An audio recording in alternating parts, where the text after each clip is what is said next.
Byzantine music, and that's a very new word for it actually. It only came about really in the very end of the 19th century.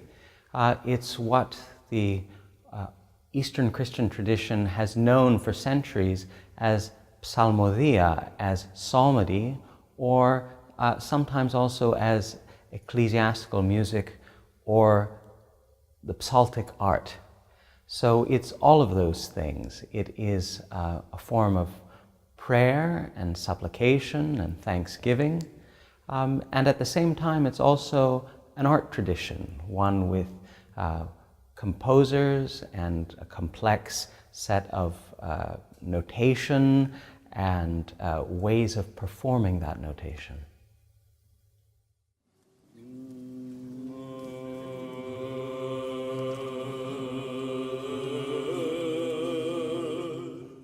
Well, today, the place of Byzantine music is one that's rather different than it was in the past. Before, people in local areas used it as their music, and they didn't think of it as anything other than our ecclesiastical music. We find 19th century writers still who talk about "I kathimas ecclesiastiki musiki," our ecclesiastical music. And really it's today where we have so many types of music available to us electronically, people move around the world, that then it becomes something very particular that we can associate with the traditions of Eastern Christian worship, but also more generally with a deep sense of tradition and particular times and places.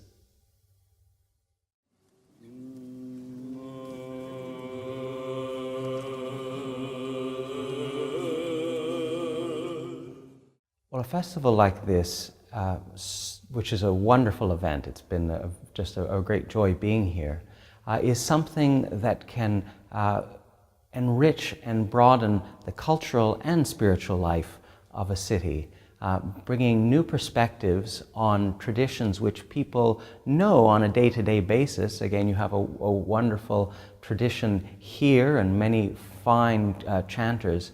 But also it helps set what is done locally within a broader historical, geographic, and cultural context.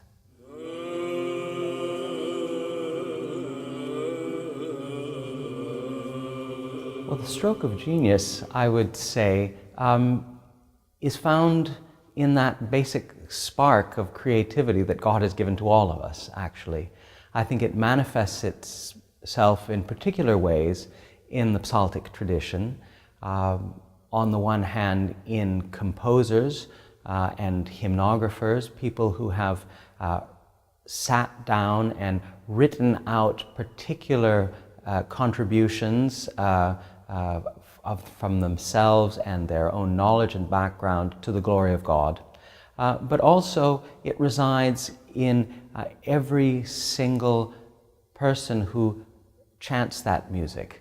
That because the music, if it sits in manuscripts, it's just ink on paper. And it's a living tradition. It's one that is transmitted from teacher to student, that people hear and they imbibe, especially in a place like Iași, where there's such a long history of this music. So I think it's both, fundamentally it's that creativity that comes from God, but that also that expresses itself through time, which people can give to subsequent generations by creating compositions, and also through that individual act of singing and teaching.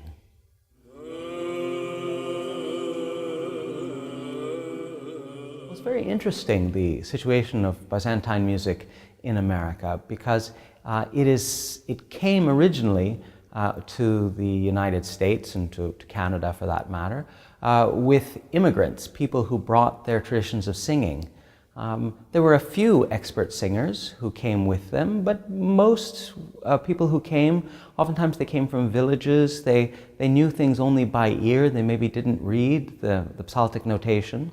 And so on the one hand you have a tradition of people having brought this over as a very practical type of thing, But what's happened in recent years is that on the one hand, young people within the church have become more interested in this music, just as they have in many parts of Europe as well. But also, what's happened too is that there's a wider interest in the general society for Byzantine music when they encounter it. We find Byzantine music now sometimes being used by modern composers, or it shows up sometimes in modern films. And for people who don't come from an Orthodox background, nowadays, with world music, and their ears have been opened to all sorts of things, it evokes for them, again, a deep, ancient tradition of something of calm and gathering the self, something that speaks to a deeper spirituality, whether they are able to explain it, but it can affect all sorts of people who have no background at all in the tradition.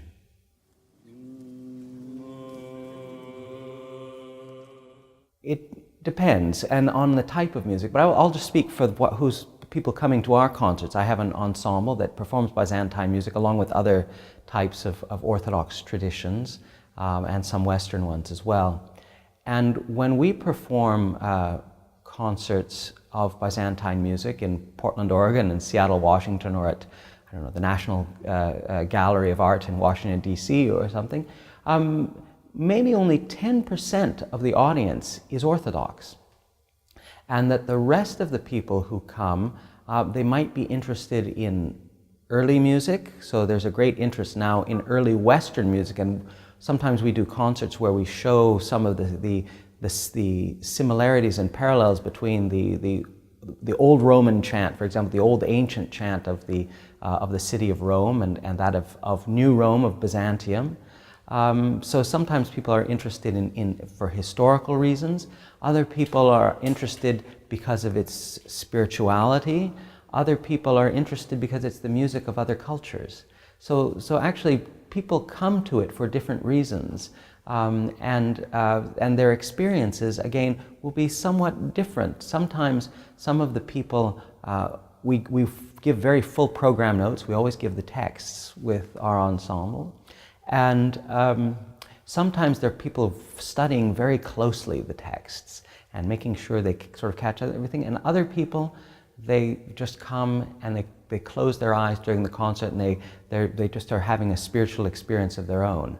So I think it speaks to different people in different ways.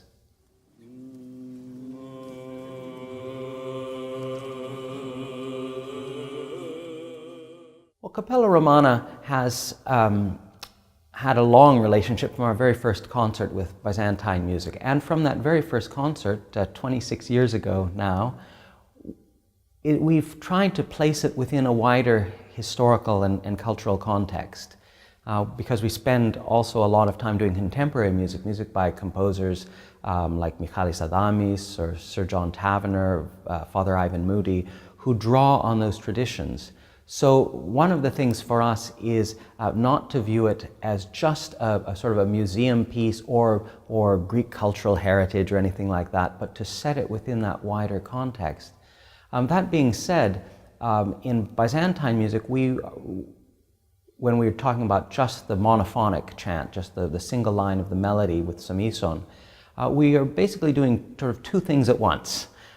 We have done work working with churches to set music to, for example, to English. We had a joint project with the Archdiocese of Thyatira and Great Britain to set their translation of the Divine Liturgy in English to Byzantine chant, and we put the scores in the web in Psaltic and Western staff notation. So some things we do are educational and geared towards the pastoral side of things with the actual practice of the church. The other thing we do is we look at the historical past of the church, the liturgical past, things that people no longer sing. The concert we did here, for example, was part of a collaboration with Stanford University, where working together with art historians and also people involved in computer technology who are interested in the acoustics and the whole sensory experience of Byzantine worship. So studying the text, studying the architecture, the iconography, and the acoustics of those churches, and we bring to that the music that was sung in those buildings in the time, near to the time where they were constructed. And so there's a scientific side to what we do. There's liturgiology, understanding how people put together within the Orthodox tradition worship in the past. And also, by doing so, then we are allowed to share these things, which if we did them in a church service, people would find very strange. Or sometimes there are church services that don't exist anymore. The old cathedral rite of Hagia Sophia, the Asmatikia Koulouthia, had a completely different style of Vespers and morning prayer than we use today. So concerts and recordings allow us to look into the past and help inform us, certainly because in the Orthodox tradition, we're always referring to the past. We are talking about this is the faith of the fathers. So it's just like other types of historical investigation in the fields of patristics or iconography that we help to provide some views of the soundscape of what worship was like in earlier times.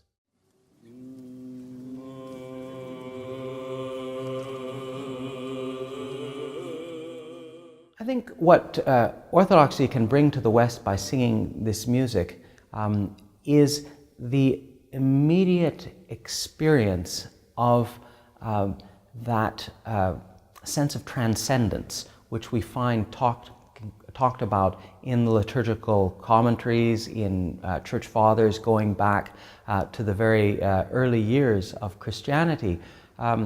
We have one of the ways that we have interpreted worship consistently within the Orthodox tradition is that the earthly worship is a kind of sounding icon of the heavenly liturgy.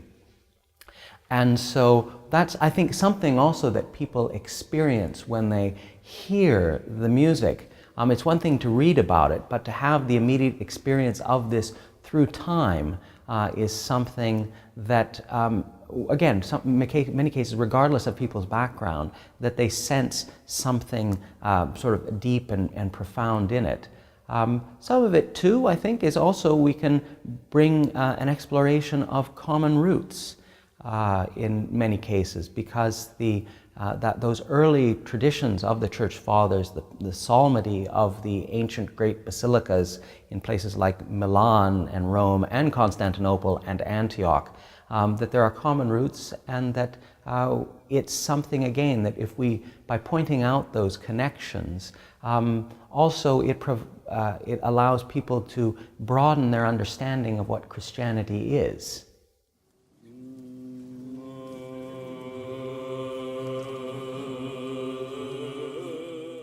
Well, today in the Orthodox Church, that Byzantine music is one of many musical traditions. We can say it's the mother tradition in many ways, the root tradition. And there are also, even within that tradition of what people now today call Byzantine music, it's a tradition that there are variations in local places. I think one of the things about the Orthodox Church is that it has adapted, while keeping the wholeness of the faith, that it has adapted itself in various ways and times and places to local cultural circumstances. In Byzantium, we actually had a greater diversity of liturgical types. We had, in the same city of Constantinople, if you were there in the 10th century, you could go to Hagia Sophia and hear one type of service. You might go to a monastery where they were still doing the office of the sleepless monks, and another kind. You go down to Studios, and they're doing a version of the Rite of Jerusalem, which they were doing a slightly different version of it at the Imperial Palace. So I think we have a tradition of unity in diversity within the Orthodox tradition. Today, now that we basically all use the same types of services, there isn't as much diversity in the forms of worship as there were 1,000 years ago. Nevertheless, we have linguistic diversity as well, where music is one of those things actually that is tied very closely to language. And one of the wonderful things about Byzantine music in this part of the world, in Iași, in Moldavia, and then going all the way down south to Lebanon, is that Byzantine music is very, very closely tied also to the type of music that people hear as folk music, which is speaks to the wholeness of culture, a culture where what you hear in church is an extension of what you do in normal life. And I think that's very important. And I think that some of the adaptations that have happened in other places over time, in Russia, for example, I think speak also to that same type of organic adaptation to local cultural circumstances. That being said, I think Byzantine music has a great importance as the mother tradition. I think it has a lot to teach people of any tradition, including non-Orthodox ones.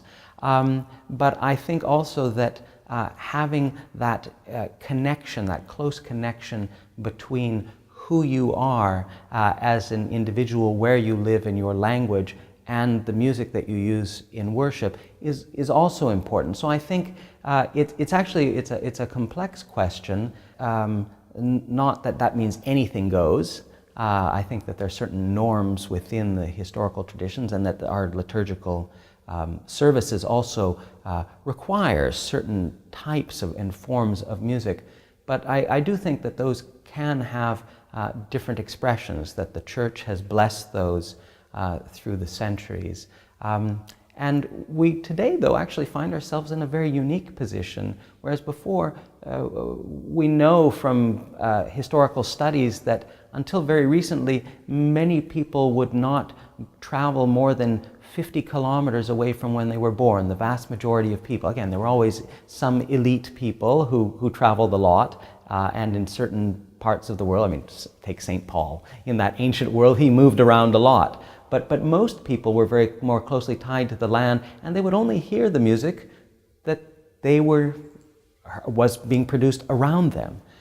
Now also, we have the possibility, we put on our Spotify or whatever sort of streaming service or download service, we can hear anything from anywhere. So certainly Byzantine music, I think, has a role to play in those traditions, in those places where it is the local music, and I think it can inform other traditions and other people, as they have in places like Russia now. They're adopting it.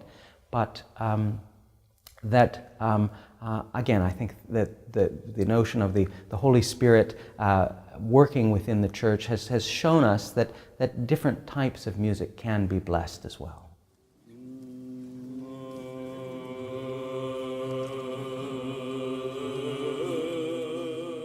Well, I think an educational program in Byzantine music is invaluable, especially today, now that we have, for the past century or so, or more in some parts of Europe, have had universal education. That education in music is a key part of that, especially in the modern world, where we're no longer listening to things, learning things completely by ear. And also that a school of music can help people enrich their knowledge and deepen their knowledge of the tradition, to learn not only some of the very simple things that they can memorize easily, but to go more deeply into the tradition.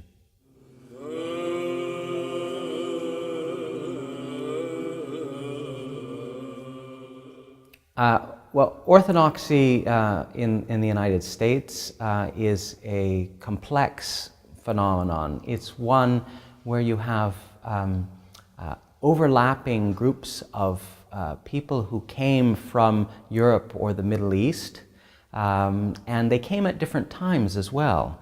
So each group has had its own experience, and that new waves of people from those from the Middle East or from Europe have also then brought sometimes different attitudes. The attitudes that people, say the Greeks who came before the 1920s, are different than the next set of Greeks who arrived, I have also experienced in Canada, than the ones who came in the 1950s and 60s.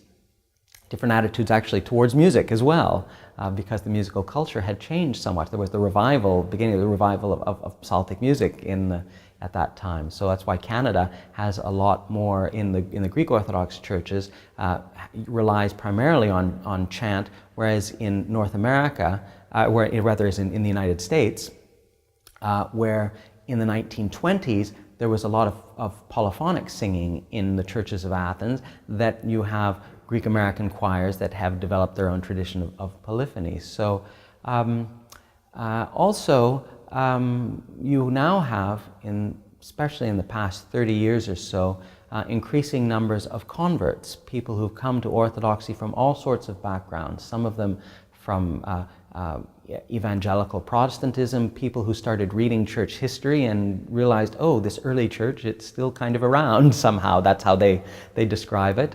Other people who have come from Anglicanism, from the Episcopal Church, or other so-called mainline Protestant traditions, who look to Orthodoxy for a deeper sense of tradition. So it's actually a very complex phenomenon now, and there's a strong monastic movement in the United States, which there hadn't been for many years. So in many ways you have to look at it as in some ways not too different from some of the churches in Europe, in that there might be a broad spectrum of opinion isn't perhaps the right word, but of perspective, even within a single church, as there is, for example, in the Church of Greece, which there are a range of approaches and within that church, from very sort of conservative ones to ones that perhaps are more open in various ways to interchange with the modern society. And again, comparing that with Romania, that there is a difference when you have a kind of security in knowing that your tradition has been here for centuries, and you have the monuments, you have the physical evidence of this. You walk around, you see churches that have been here for centuries. So there's a kind of ease that sometimes, perhaps not everyone, but sometimes people in North America, that they might be a little bit more anxious about some things, about knowing where the boundaries of orthodoxy are in some ways, as they're trying to define themselves within that wider society. So I would say that each is complex in its own way, but that sometimes some of the issues that people are concerned about are slightly different.